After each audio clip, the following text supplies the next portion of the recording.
Fantastic. Welcome, welcome, welcome. Welcome to the Vocal Revolution Zoom cast. And I just want to welcome my very special guest today.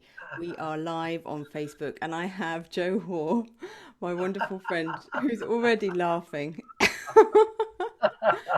Because that's what he does. That's what he does. Welcome, Joe. Thank you for being my very first guest. Thank you so Great, much. lovely, fantastic, It's fantastic. just so great to have you with us today. Um, I just want to give a little big up and thanks to Joe and an introduction to Joe. Joe is a laughter yoga specialist. He was trained by the founder of the global laughter yoga movement, Dr. Madan Kataria. In Correct. 2003, he founded the Bristol Laughter Club, the longest running laughter yoga workshops outside India. He's led workshops twice for TEDx Bristol and he's written two books, Awakening the Laughing Buddha Within and Laughter, Yoga and Happiness, 7 tips from 15 years of laughter yoga. Last year, he's founded the Joy Conference in Bristol, which raised over 1K for SmileTrain, a charity which supports children and adults with cleft lip and palate to smile again. Since the pandemic, Joe has been laughing with people all over the world on Zoom and was the lead organizer for the first global Joy Zoom Laughter for World Peace event on Yes. International World Peace Day. And that was attended by 300 participants. And Joe and I met on the festival trail, and we were both very fortunate to take part in the Barefoot Doctors Big Om in Yes. 2012. And we've been Yes. kind of laughing and dancing ever since, haven't we? So that's a bit of an intro to Joe, but Joe's going to tell us much more, I know, about what he does and what he's been up to in these times. Joe responds well to questions. That's right. That was just the intro to give you a big up and say Oh how no, yes. amazing you are. How amazing you are, Joe. How amazing you are. Joe, Okay. tell us, were you always this chuckly or did it just were you naturally chuckly, giggly, or how did it all happen that you became so giggly? It's got worse.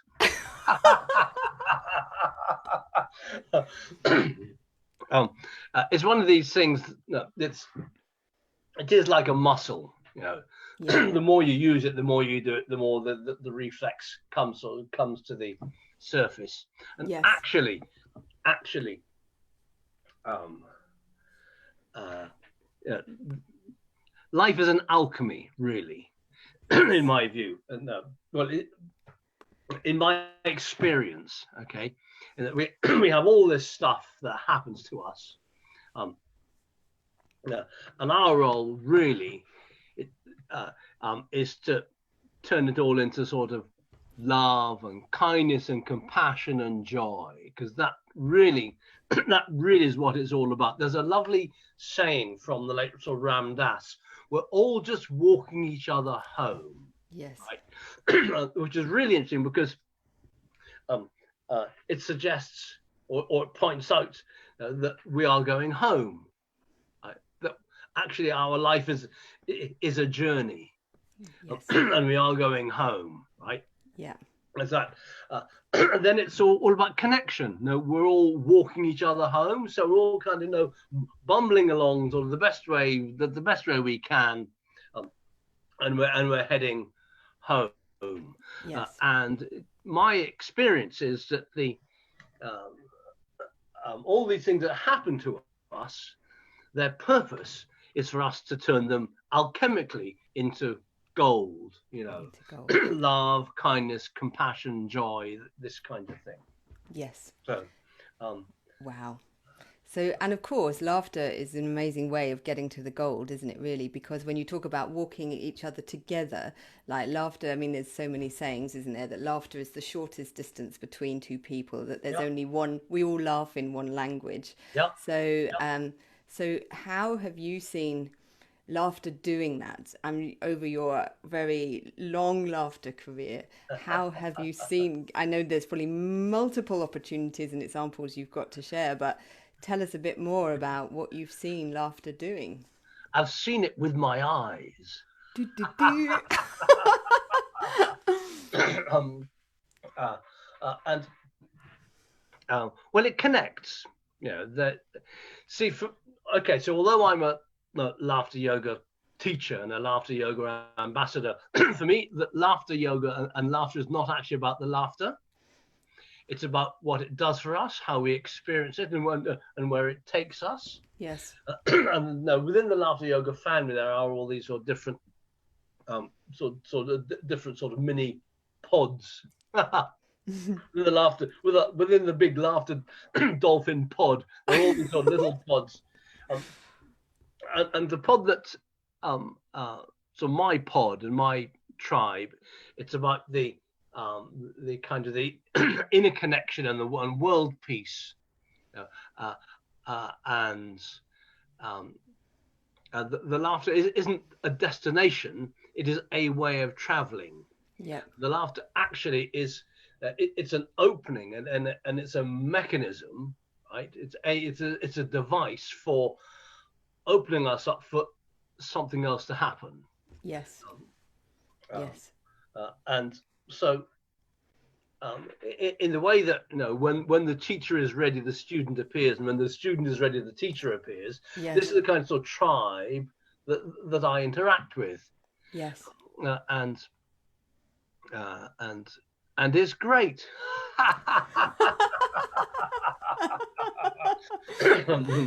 Fantastic. I have to rein myself in because I know that like Joe and I have sometimes had telephone conversations where we literally just laugh and we don't say anything. And I'm aware that people are listening to us, so we have to I have to try and remember to say some things and not just giggle. Well, maybe. Maybe. Well, you see, for me, the archetype, actually, the archetype of is the laughing Buddha. Yes. You see, because although sort of laughter yoga is now is this sort of this sort of global phenomenon, yeah, which is sort of fantastic, and it's only happened because of the particular sort of combination of skills and talents of its founder, Dr. Kataria, because he's an Indian, right? And so he's from the yoga tradition, right? But he's also a GP. He also trains as a GP. So he's although he's sort of steeped in his upbringing, he's also sort of trained in Western medicine. So he's able to bridge the gap between East and West in a way that no one else has done and no one else can, because there've been sort of laughter practices in the East.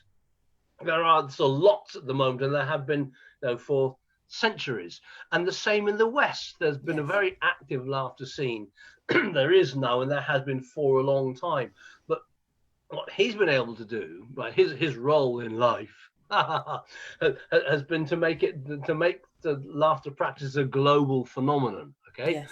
That's if you like that's the current form that it's in. But the archetype that I particularly resonate with is of the laughing Buddha. Okay. Yeah.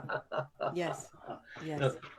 Awakening the laughing Buddha within. Okay? Hooray! There's Joe's wonderful book. I highly recommend it. It's amazing. It's amazing. Because the archetype of the laughing Buddha stands for four things. You see. Yes. Health, abundance, longevity, and joy. Right. That's so health, yeah, that's all we have. The abundance, yeah, let's all have longevity, yes. Well, let's enjoy life for a long time, and joy, just joy. The whole sort of transcendence of joy. Yeah. And joy has that capacity to take us out of our everyday life, really. Exactly. And it's transporting, isn't it? Yes. Well, I was in a sort of in a Toastmaster Zoom this morning. Cheers. And the title of my session was the why and how of joy, right? Yes. And I started that by saying, well, actually, to understand the why and how, you need to understand the what. Yes. Right? Because when we understand what something is, then the why kind of answers itself.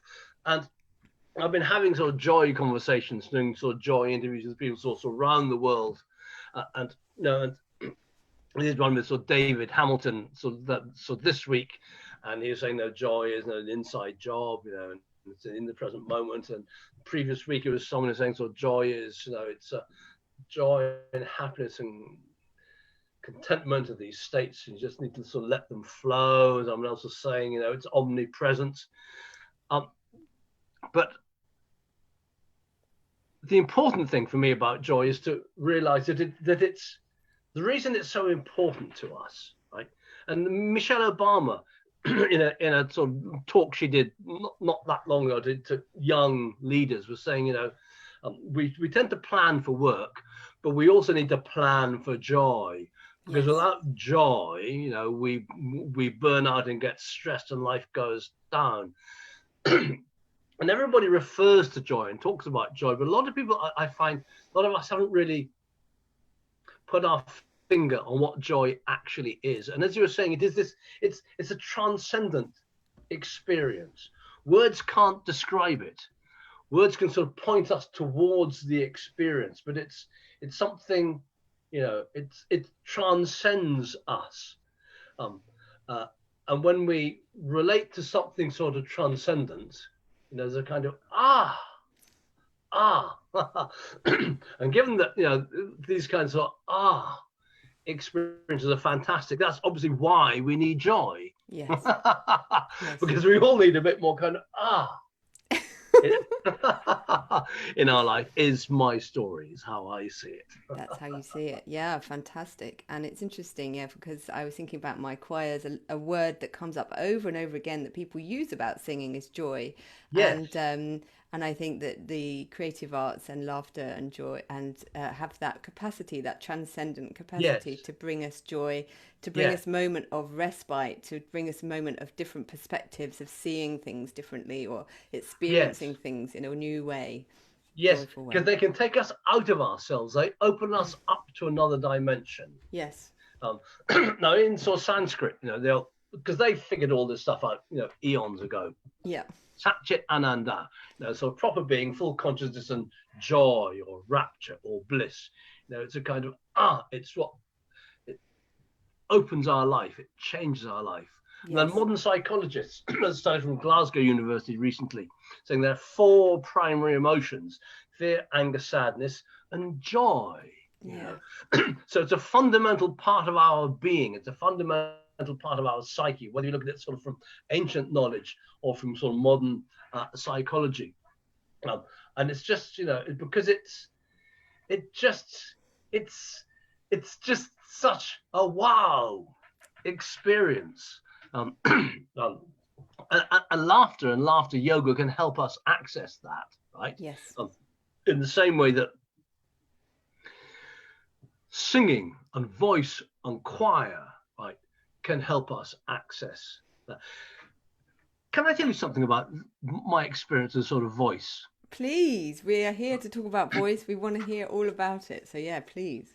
So one of the things because before finding the kind of the laughter yoga world that I'm sort of now in, I spent a number of years in the sort of free or natural voice world, because I was introduced to it by Chris James many years ago.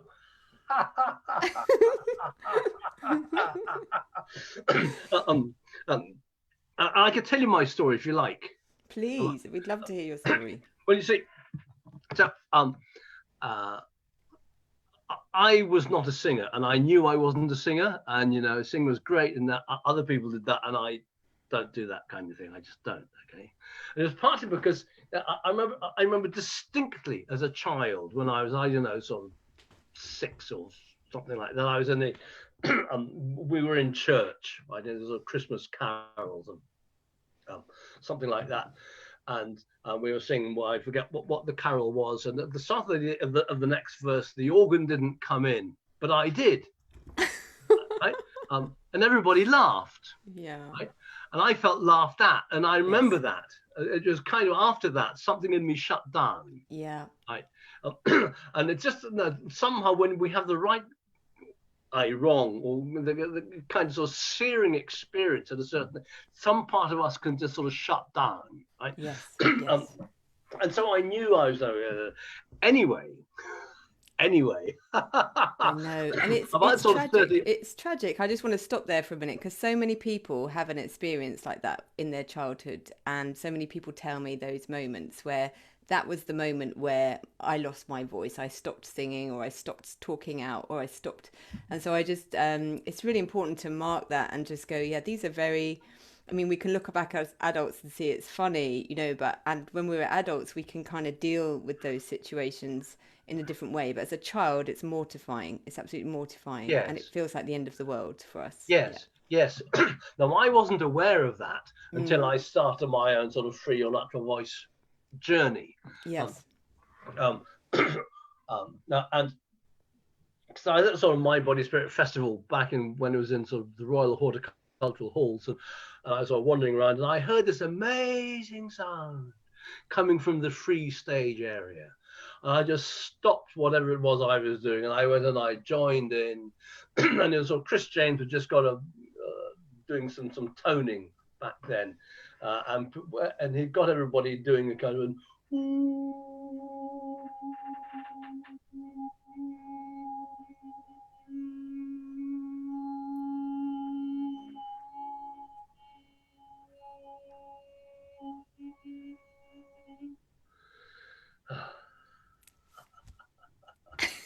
Wow, Joe just sang us a beautiful tone. and, Thank you. and part of me just went, yes, I need to be part of that. And so I joined in and I signed up, and I then went through my own sort of free my natural voice process. And one of the things about that is, of course, when we use our voice, we expose our soul. Yes. And that's why it's such a potent thing. That's why why often we don't really use our voice, right? Mm. Because it's very exposing when we use our voice. We're really putting ourselves out there. Are Yes. we not? He says to Indeed. the voice teacher.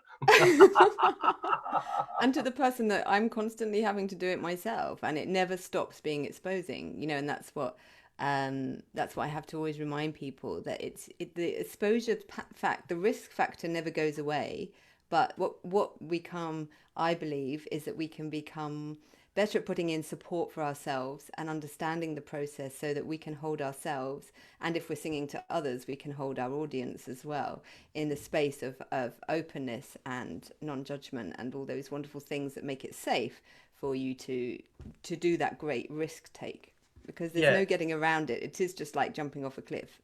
yes, yes. One of the things I've found is that, and it's become a reality for me, is that um, if it goes belly up, well, it goes belly up. And if it comes out all wrong, well, it comes out all wrong. Whatever exactly all sort of wrong is, and when and the worst that's going to happen is passing experiences of maybe sort of embarrassed or ashamed or oh my god, well, what have I done now? That's the worst that's going to happen, Yeah. and it's a passing emotion. Yes. But until we are familiar with um, uh, being open to and experiencing sort of embarrassment and shame, sort of feeling ashamed, they're quite, oh my god, I don't want them, because they're quite ooh sort of Yes. feelings, Yes. but they are just feelings, aren't they? Yes. And they do pass. Yes. um, and realizing that and experiencing the reality of that, for me, has been a big help in my life. um, Yes. That permission to make mistakes and to go through the discomfort. And of course, I was just thinking of people like Charlie Chaplin and all the great clowns who deliberately put themselves in situations where they are being embarrassed, they are making a mess of things, they are making a fool of themselves deliberately on purpose, you know, yes, and that how liberating that is yes, to be able to actually, I don't care, I'm going to put myself out there because. And I know Charlie Chaplin was an extremely had an extremely deep philosophy behind his work, and he obviously was in service to bringing, amongst other things, to bringing joy to people. And he had to be willing to do all the crazy stunts that he did and make himself look ridiculous over and over again in order to be in service to that. And I guess that's where, again, laughter and comedy comes in, because it allows us the freedom to let go, perhaps, of some of the shame, to encounter it directly and to laugh at it, and to understand it as a human. We're all sharing this human vulnerability, this human ability to, as you say, slip up on the banana skins and yes.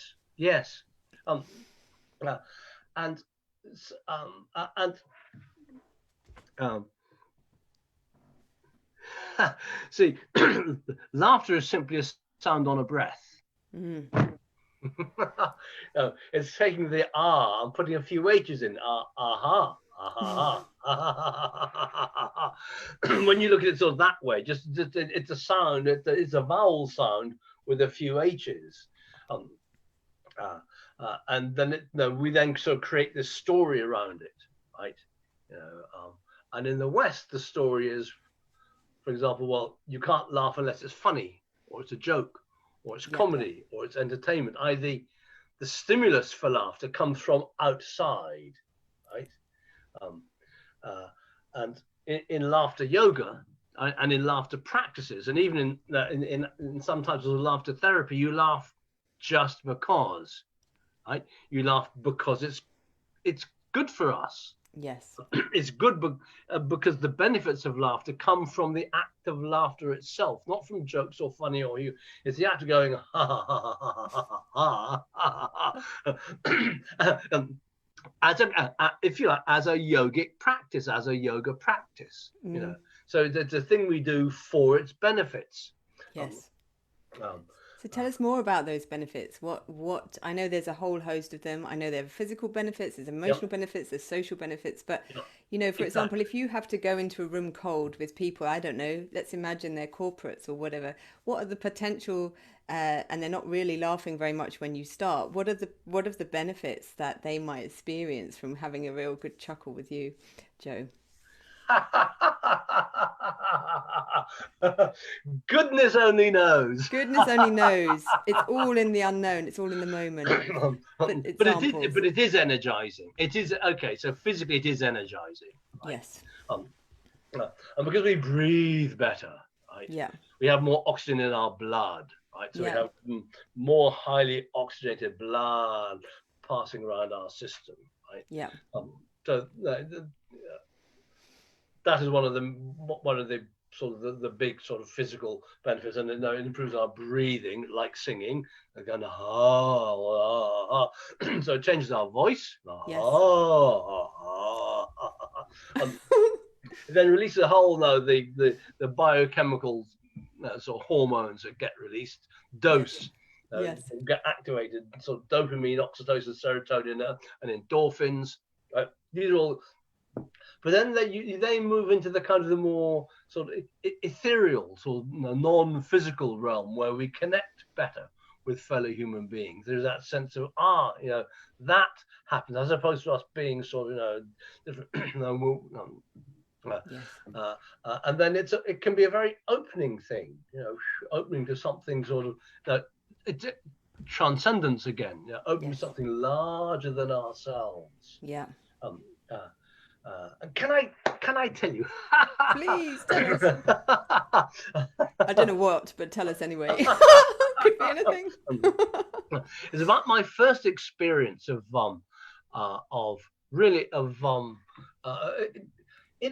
a way, it was one of my first experiences of, if you like, of the laughing Buddha archetype.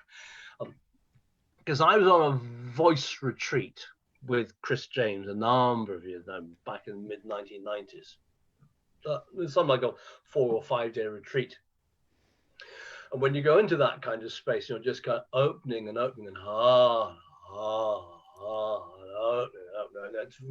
things happen. Because to connect with transcendence, the key thing is we have to get out of the way. Bye. And in all the conferences and all the courses and all the coaching that I do, it's always about getting us out of the way. And when we get ourselves out of the way, that's when miracles or stuff can happen. Anyway, we were in this meditation, and it was a silent meditation. Right? About sort of 40 of us in a circle, also the kind of all sorts of stuff, which is great. As hopefully we all know. Anyway, we were also there, and I suddenly felt this urge to laugh. And kind of it didn't quite feel the appropriate time. It's a bit like wanting to laugh in a library, when you get the giggles in a library and you just want to laugh. So what I did, I thought, well, I'm just going to go with it. Okay, so I did. I went with it, and I laughed and laughed and laughed and laughed soundlessly. I know, it was absolutely amazing. But I remember I was kind of, and I remember, because it was a meditation, everybody had their eyes, and no one else would have seen anything, right? No. There's nothing to hear. Good plan. and there's a lesson in itself in that kind of, rather than resisting it, if I'd resisted it, I either would have had a miserable time or I probably would have burst out laughing. Right? Yeah. But by kind of just accepting the flow, just riding the energy, yes. going with it, I laughed and laughed and laughed and laughed, and then it sort of gently sort of subsided miraculously about sort of 10 seconds before the meditation ended. Good timing. So there's a whole thing about about getting out of our own way, about kind of, sort of surrender, letting sort of something else through. And there is a kind of a lot of us we're very happy with the idea or the reality that there is a kind of higher intelligence in our intuition and our higher self that, given half a chance, will guides us, on the right path. It does. And things like, and I've had that kind of experience sort of subsequently with sort of laughter practices. But the first time it happened was with this voice retreat, because it comes back to voice being so opening. Yes. Yes, it absolutely is. Yeah. And I think we can all relate to times when we've laughed and something's come through and it's made something possible. Like, I just love it. Sometimes it happens on the tube, unexpectedly. I just remember I got on the tube and there's these two guys just laughing together, and it was contagious. So I could not laugh. So I didn't know what the hell they're laughing about, but I just started laughing with them, and it just starts spreading across the whole carriage, and it's just when we let those things happen, suddenly you're transformed from a bunch of strangers sitting and pretending that you're not there to suddenly feeling all this warmth in a commute. And so it's that transformative, if you actually go with that rather than going, oh no, I should be quiet, I'm on the tube, I just let it happen. And then you have this connection suddenly happening. Yes. And small children obviously are masters of that, because they just go with it. Yeah, well, yes. See, David, in the interview I did with him sort of this week, you were saying, the contagiousness of emotion. Right? So that's why sort of joy is contagious. That's why sort of laughter is contagious, because it's an emotion. Whoosh, and the mirror neurons, right? So the same part of our psyche gets sort of lit up, gets activated when we hear it, as is being lit up by the person doing it originally. Yes. And so when it's a strong,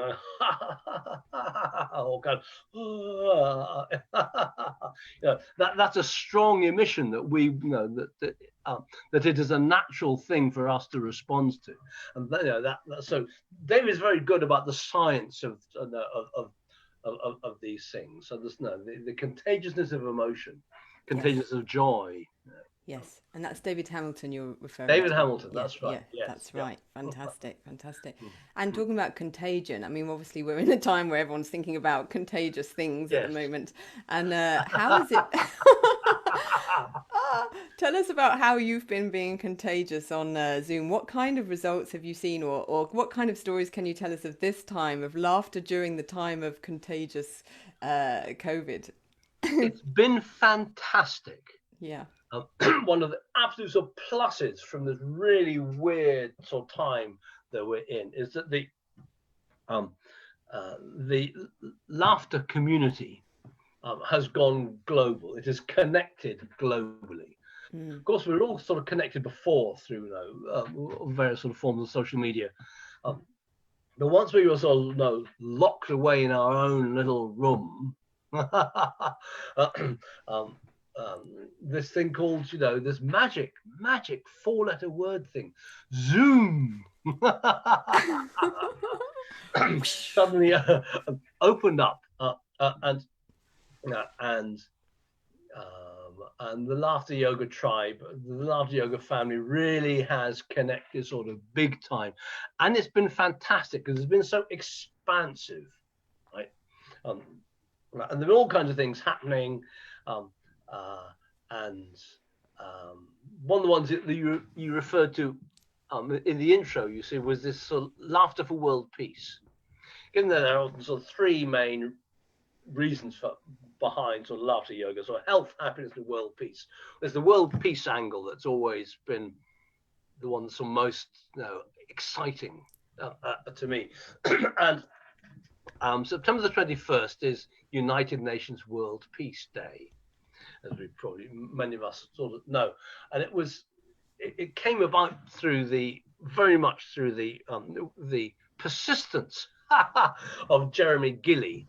Yes, right, who has this sort of peace one day, and he was sort of lobbying, and then finally United Nations sort of took it on as 21st of September is World Peace Day. Yes. And given that laughter yoga is sort of for world peace, and although the 21st of September this year was a Monday, the Sunday before, Sunday the 20th, sort of lent itself to this event. Yeah. And in 12 days, the whole thing we put sort of fellow organizers, sort of KM in Bahrain and Shifra in Israel. And in 12 days, we put together this thing, and we had something like 350 registrations and about almost 300 sort of people turned up to laugh for world peace. How wonderful. And it was fantastic because what we did was I had about 24 individual people who each did a 1-minute laugh for world peace that we all joined in with. Oh, wonderful. It's fantastic. So we had there's someone sort of from South Korea, right, and someone from Japan, and someone sort of from Malaysia, and then sort of Bahrain and Iran and Israel and Turkey and Europe and all the way around. It was magic. It was just sort of fantastic. Wow. Wow, that just sounds so inspiring. You must have really strong stomach muscles from laughing all the way around the world. That's a lot of laughing to do. That's a lot of mileage covered on Zoom. Fantastic. I know, it was great, and and I've got the videos on my website, and then occasionally I just sort of revisit it for 5 minutes, because there's just something about seeing people laughing joyously, and inviting everyone to join in, and so having sort of 250 odd people all sort of laughing together for world peace. It's very moving. I am very moved every time I visit that. I have a little look at that at the footage again. Yes, and where can people find that? Where is your website? If people want to go on there and have a laugh and laugh for world peace. joehoare.co.uk. Fantastic. And it touched people. You see, that was part of the thing was in 12 days, because we announced it on Tuesday the 8th, right, 8th of September, Yes. 12 days on the 20th of September. That's when everybody, that's so 300 odd people. So kind of just, and that's because of the pandemic. That's because of Zoom. That's because we can't do other things. So we can do the things we can do. Yes. Yes. And it's been there have been all these unexpected side benefits from the wrongs. There's been lots of the right sort of contagiousness from some of the wrong sorts of contagiousness. I love that. Fantastic. I think that's a great slogan, actually. What a great, yeah.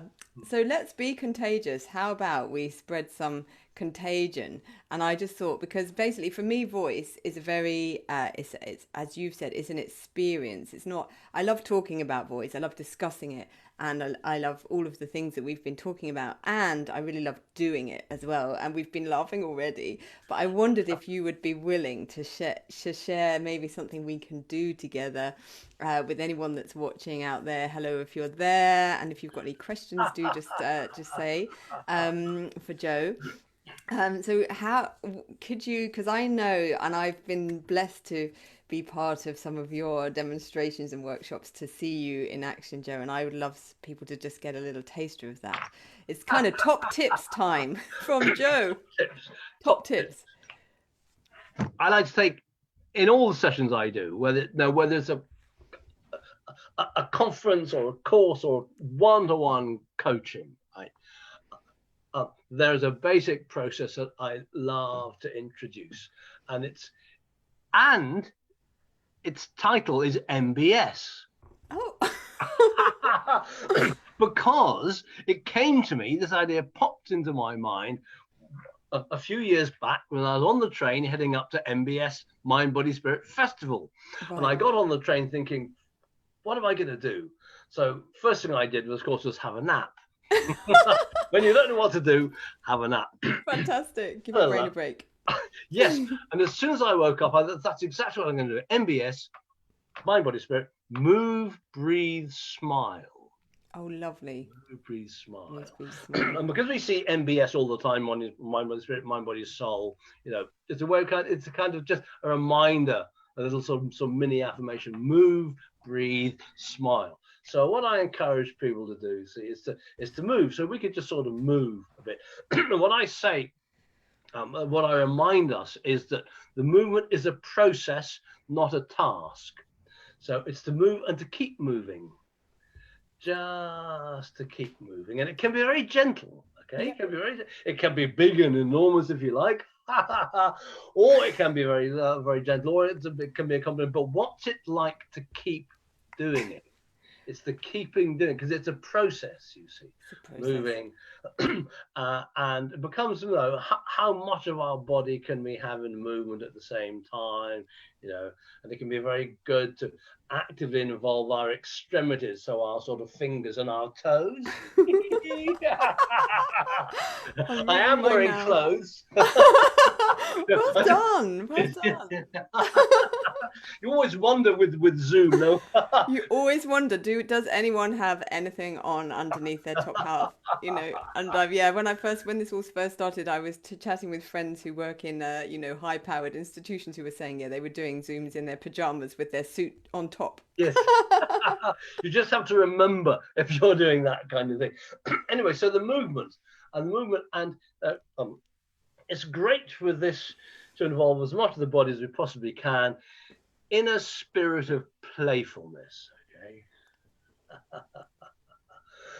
okay? So we just sort of, we move and see if we can, find a place in ourselves where we just enjoy moving for the sake of moving, okay? It can be done in a structured way, or it can, as we're doing now, very just sort of structured fluid way. Well, I like sort of staccato in sort of 5 rhythms, or following a particular routine. But I don't know enough karate to do it, I'm afraid. So moving, including our head and neck. Oh, yeah. Ah, yes, our head and neck. And our face. Aha. All the kinds of facial stretches that you might do sort of in for so warming up a choir kind of, Yeah. so doing all that while moving our body at the same time. Of course. Wow. Multitasking, everyone. We're multitasking here And on the the Vocal multitasking Revolution. has only just started because Gosh, we've only done one part of it. Remember, exactly. you've got to do other things. You've got to do the B and the S. But of course, that Yes. doesn't sound for, yeah, that's not this. Well, let's just focus on the B for breathing. MB, move and breathe. So it's moving and being aware of our movement, including sort of head and neck and face and just everything nice and flowing and supple, and doing it and feeling it, and then breathing, being aware of our breathing at the same time. I know. I'm deep breathing now. I've gone into swimming breathing. Whatever your zone you're in now is absolutely Be fine. perfect. Go with it. Go with it, Joe. Keep swimming. Breathe and breathe, and then make a point at the same time as doing all this, make a point of smiling.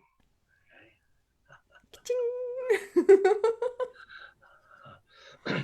And the smile operates in two ways. There's the whole the facial bit, but then start to connect the what the smile is on the face with what it feels like in the heart. Yes. So the smile actually starts to come from here, and so the smile on the face is an expression of the warmth, and the connection and the joy that might be in here. Okay. Oh. So move, breathe, smile. Oh. Breathe, smile. And then it's then with our awareness, just allow ourselves to sink deeper and deeper and deeper into this experience. And that is something, this is something I do in one form or other every day. Every day. Move, breathe, and smile. MBS, move, breathe, smile. Yeah. It features. I'm just gonna do the kind of. It features in both books. Guess what? Joe's got some books. They're lovely. Tell us about your books, please, because I know we're being silly, but tell us about the books. How did they happen, Joe? Well, the first one was Awakening the Laughing Buddha Within, and I invited little Stephen, the barefoot doctor, to contribute to this, and he contributed. There are 8 chapters, and there's an exercise. There are 2 exercises in each chapter, and he added an exercise sort of for each chapter, and it is about awakening the laughing Buddha within. Yes. Nowadays, if I was going to title it now, I'd probably call it sort of opening up to the laughing Buddha within, because the laughing Buddha isn't actually asleep. Whoa, wake up!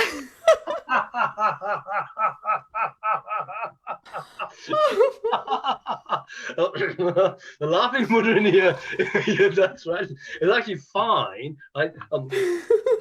There's a Hafiz quote. Now, the Persian poet Hafiz. Yeah. Ever since happiness heard your name, has been running around the streets looking for you. Oh, that's so sort of beautiful. Great.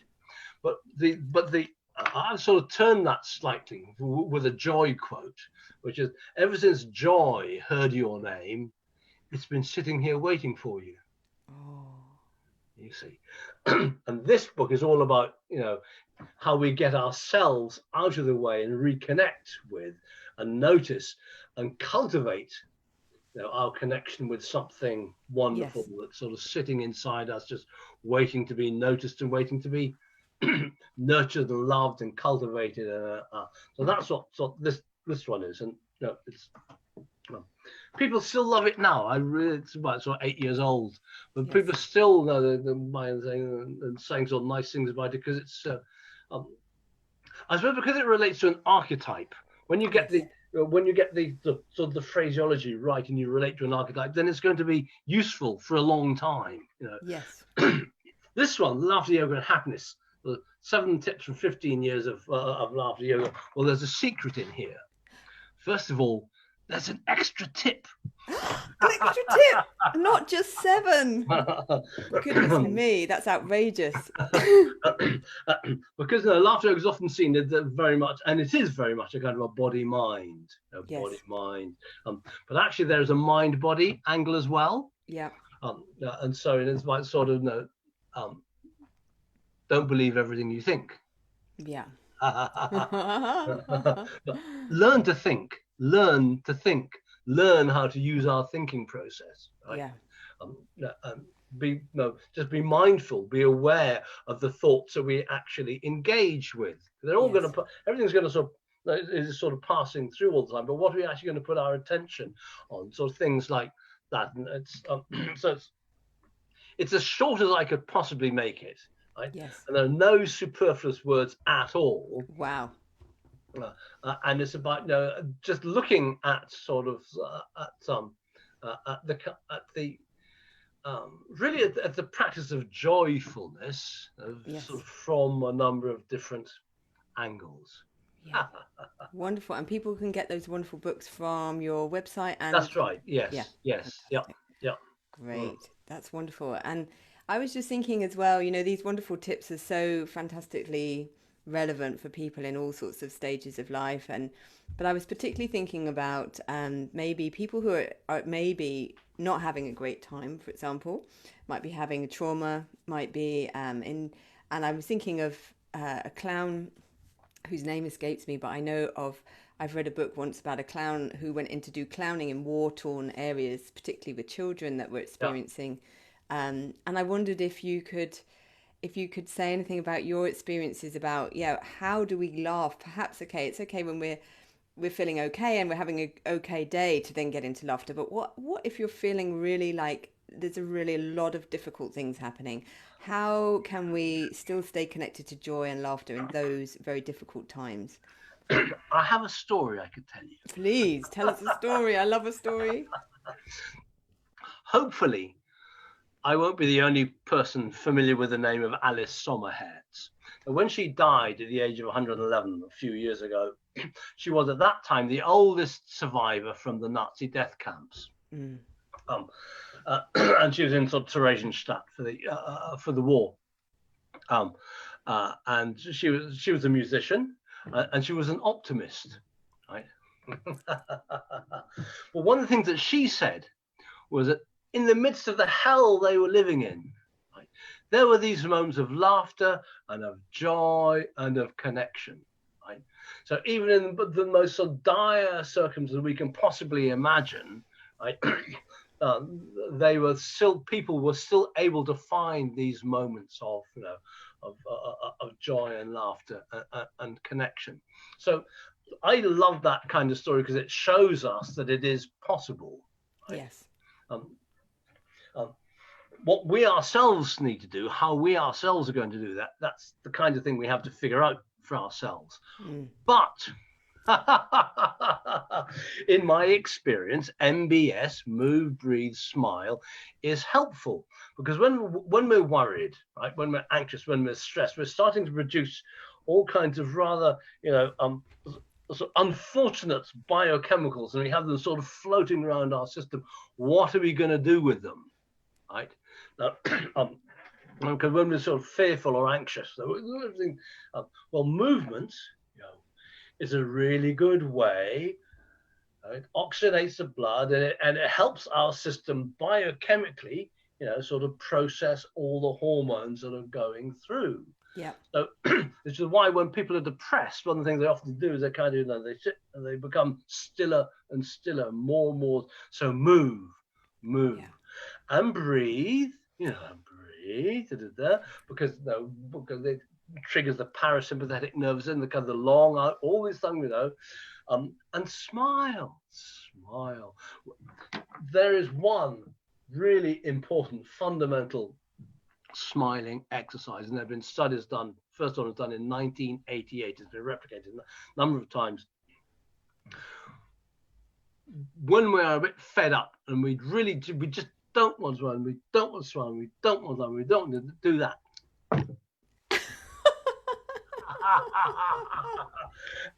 It's the pencil in the teeth exercise. You put it right far back, and it's based on an experiment that was done in 1988 by Professor Frack and his associates. They got one group to do that, another group to do this. Okay, and with their pencils held in those respective positions, they were then shown exactly the same series of cartoons. And the group that had their pencils like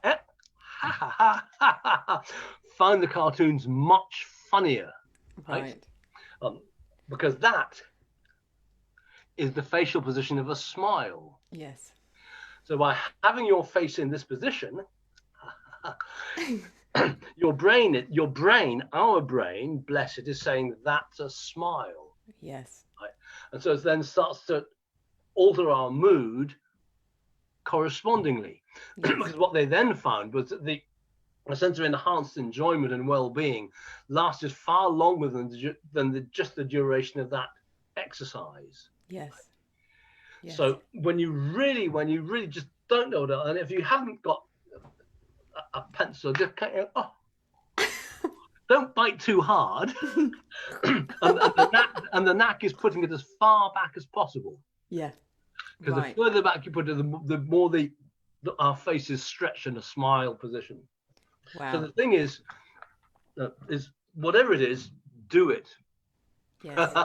When we're feeling when we reach a point where we are sufficiently fed up that we just I'm fed up with being fed up. Yes. Take action, and it can be move, breathe, smile. Yes. Move, breathe, smile. Wonderful. That's that's really inspiring. And I have read those studies about that it takes a lot more energy to frown than it smile. All of those ones that say that just even if you do a fake grin, it actually brings on the hormones.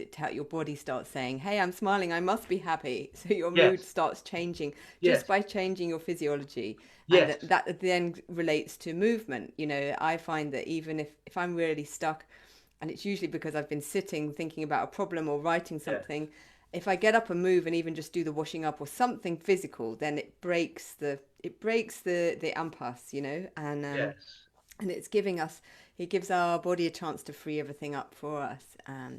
Just simple things, but it helps. Yes. Fantastic.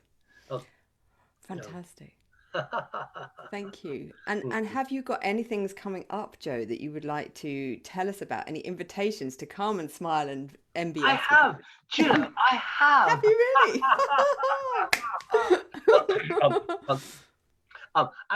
It's in this magic kingdom called Zoom that we're on right now. Yes.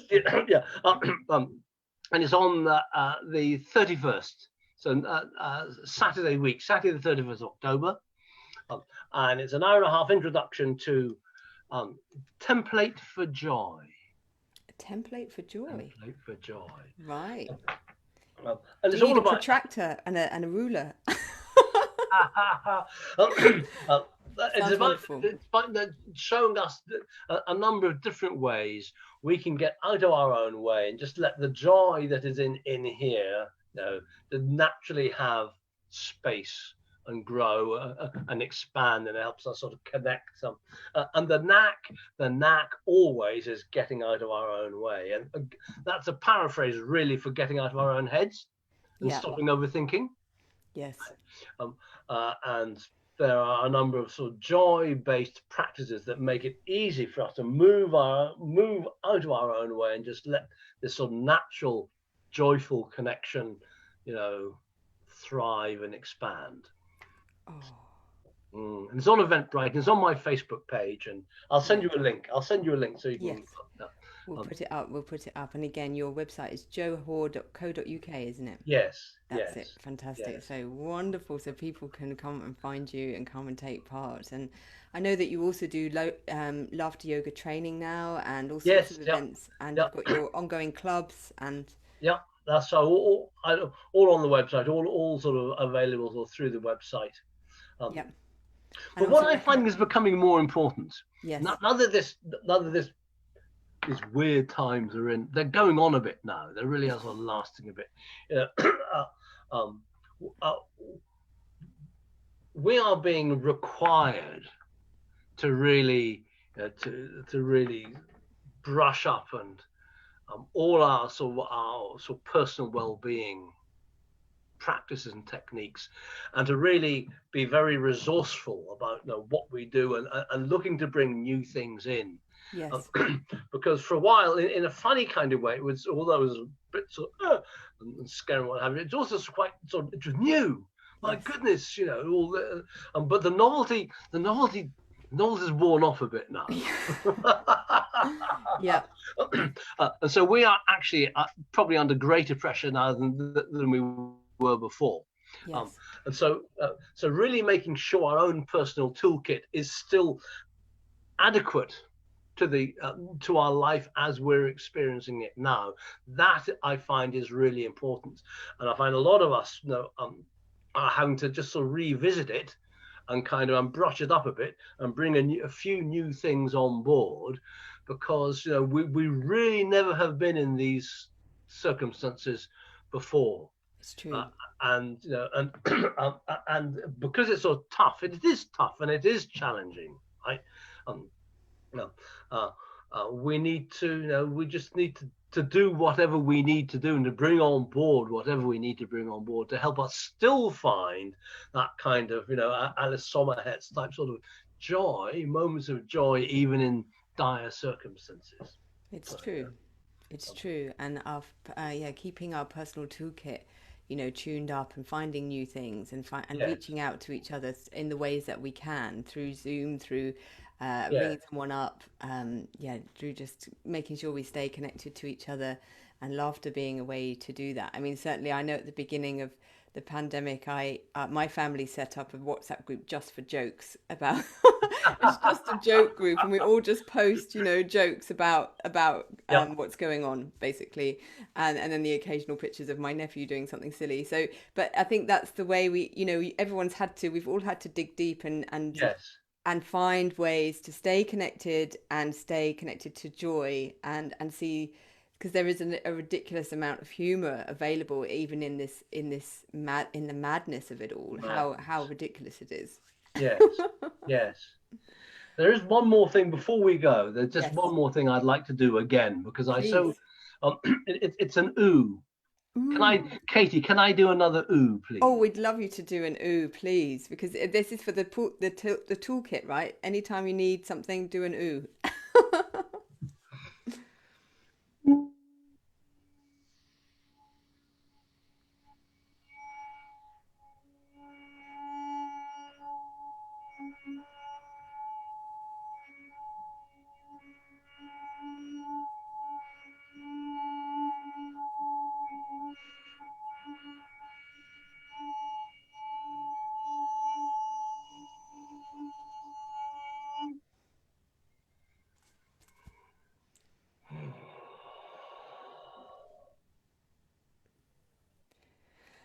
Ooh, bless you, Joe. Thank you for laughing with us today. Thank you for oohing with us. Thank you for sharing your wisdom so generously. Thank you for doing what you're doing in the world and helping people to keep laughing, keep smiling, and make joy contagious, particularly at this time. We bless you. Thank you so much for being up for doing this with me today. And Pleasure, lovely. thank you. And we'll see you again soon. Okay, Thank bye you. bye, Bye bye. bye bye. Bye.